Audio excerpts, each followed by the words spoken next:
hallo. Leuk dat jullie er zijn. Welkom bij het Limburgs Museum. Gaan jullie mee binnen? Kom maar. De provincie Limburg mag dan wel hartstikke jong zijn, maar de geschiedenis van dit gebied is al hartstikke oud. 250.000 jaar geleden waren hier al mensen. En in het Limburgs Museum kun je dat allemaal zien. Van prehistorie tot Pinkpop. Zijn jullie al een keer geweest? Ja, ik wel. En jij? Ook. Ja? Weet je nog wat je toen gezien hebt? Van de high-tech Romeinen. Ah, de high-tech Romeinen. Ja, dat was een wisseltentoonstelling.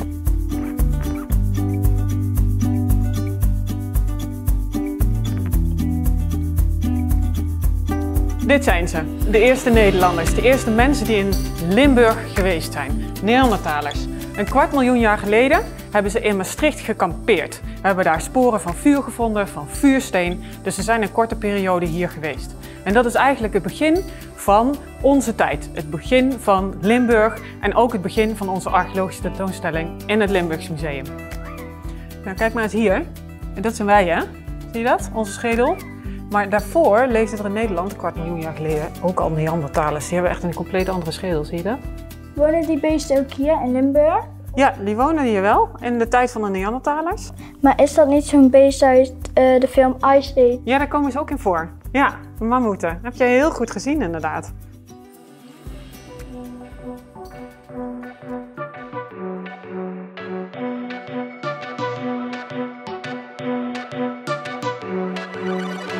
Grandpapa had a metal plate from his time served in the war.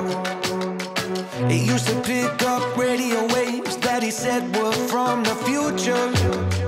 As little children we would gather round. To us he was a giant. But when it came to taking medicine, the man was non-compliant. He'd tell me, wait, what would you say if I could build a little vessel that could take us to another time and place? What would you say if the burning of the engines could be powered by the smile on your face? What will you say? Will you follow me, follow me, follow me, follow me round the way? He'd laugh and say, but I'm too tired for that one today. Welk cel zijn we nou? Romeinse tijd. Romeinse tijd, hè? Waar zie je dat aan dan? Dat schild en de Ja, en die, Ja. en die Leuk, schoenen, die schoenen. Ja, heb je gezien dat hij daar van die... sandalen. Ja, maar zie je daaronder sandalen? Er zit een nop onder, hè? In Limburg zijn heel veel sporen van de Romeinen gevonden. Die hebben ons gebied veroverd. En in Limburg stonden ontzettend veel villa's voor de enorme hoeveelheid graan die de soldaten nodig hadden bij de grens aan de Rijn. En Limburg was daar heel belangrijk in. In Limburg, langs de Maas, liepen ook hele belangrijke Romeinse wegen. En 2 belangrijke bruggen daarvan, die lagen in Kuik en in Maastricht, zie je hier overblijfselen van. Dit is een paal die onder water is gevonden en daarom bewaard is gebleven. En dit is een steen van de brug in Maastricht die door de Romeinen gebouwd is daar. En het grappige eraan is dat het eigenlijk een grafsteen was. En die hebben ze hergebruikt. Want waarom zou je het van ver halen als het dichtbij gewoon te vinden is? En in Maasbracht hebben we onder andere deze dingen gevonden. Weten jullie wat dat is? Wat voor een schilderij, hè? Maar niet echt een schilderij zoals wij dat nu aan de muur kunnen hangen. Maar een schilderij wat eigenlijk in de muur is geschilderd. Dat kon je er dus niet meer afhalen. En het is wel heel leuk, want die muurschildering is eigenlijk een Limburger van 2000 jaar geleden die jou misschien wel aankijkt. Het is een soort portret van iemand.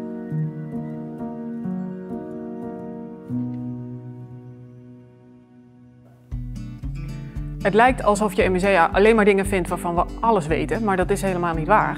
Dit gebouw hierachter, dat leek een superbelangrijke vondst, namelijk een Joods ritueel badhuis. Maar dat bleek het achteraf toch niet te zijn. Het zijn kelders van een wel heel belangrijk gebouw, anders gebruik je er geen Zuid-Limburgse mergel voor. Maar wat het nou eigenlijk is, dat blijft nog een mysterie. Wat is dat gat daar beneden? Nou, dat is grappig dat je dat vraagt. Toen we dachten dat het een Joods badhuis was, toen was dat de plek waar je dan ondergedompeld werd in het water. Maar nou we weten dat het dat niet was en we daar nog eens goed gezocht hebben, kwamen we erachter dat het gewoon een beerput was. En een beerput is eigenlijk een afvalput, hè, uit de middeleeuwen. Ja, waar gewoon al het afval werd ingestort.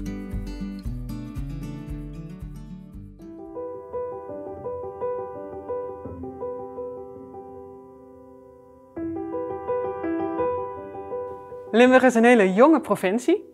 En voor een groot deel is die eenheid van de provincie te danken aan het katholieke geloof. Je ziet hier in het Limburgs Museum een aantal heilige beelden als voorbeeld daarvan. De heilige Barbara was heel belangrijk in Limburg, omdat ze de patroonheilige was van de mijnwerkers. Heilige Barbara herkende je aan de toren die ze bij zich heeft en soms ook aan een zwaard. Want ze is namelijk door haar vader opgesloten in een toren, omdat ze tot het christelijk geloof bekeerd was. Maar dat hielp niet en uiteindelijk heeft hij haar hoofd eraf gehakt. Ik vind deze wel erg mooi. Wat vinden jullie ervan? Die kop daar, dat is raar. Ja, wat is dat voor een beest? Kun je dat zien? Een hert, ja, heel goed. Het is namelijk Hubertus, dat is een Limburgse heilige.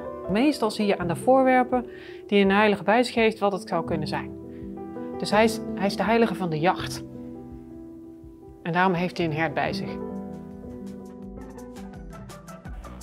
We voelen ons als Limburger heel speciaal, maar Limburg bestaat pas sinds de 19e eeuw. En na de Eerste Wereldoorlog voelden we ons pas een klein beetje onderdeel van Nederland. En wat is nou typisch Limburgs? De vlaaien? Eigenlijk niet. De Burgondische levensstijl? Ook niet. Maar we ontlenen daar wel onze identiteit aan. Zoals ook aan de schuttersfeesten en aan carnaval en aan Pinkpop. In deze zaal zie je heel veel dingen terug die voor ons typisch Limburg zijn. Deze jurk is heel bijzonder, want hij is namelijk gemaakt van parachutestof. Dan denk je, parachutestof? Na de Tweede Wereldoorlog was er bijna geen materiaal om mooie bruidsjurken aan te maken. Maar de noodparachute van de soldaten die uit de lucht vielen om ons te bevrijden, die was gemaakt van deze witte stof. En daar is deze bruidsjurk dus van gemaakt.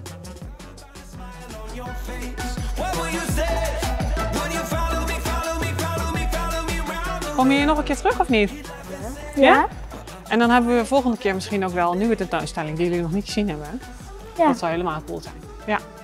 Nou, super gezellig. Dankjewel dat jullie er waren.